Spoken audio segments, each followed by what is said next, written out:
continues in Greece. The Greek social class was made up of three classes. The upper class included male landowners. They were required to be involved in the military and the government. The middle class included the medics, the foreign-born males.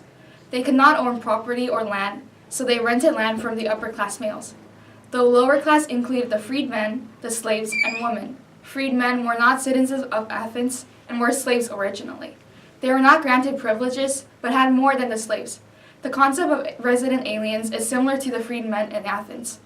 The job of slaves varied from being miners, servants, and wealthy homes, and academic tutors.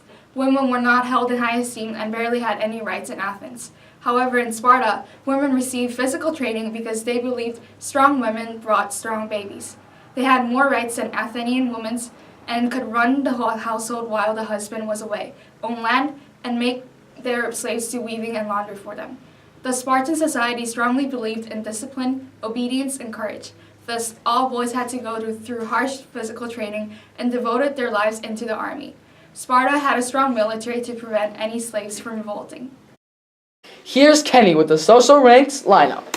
Rome's social class is made of two tiers. The upper tier held patricians or nobles. Patricians were expected to run the government and armies as they had the money to do it.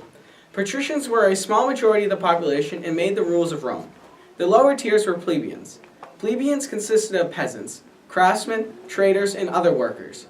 Some plebeians were as wealthy as patricians but did not hold as much power.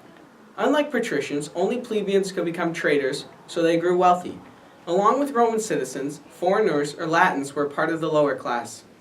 In Rome, women were married in their teens and could own, sell, and inherit property. They were in charge of the family, home, and finances, and children, but were excluded from government. Slaves were in the lowest class and had almost no rights.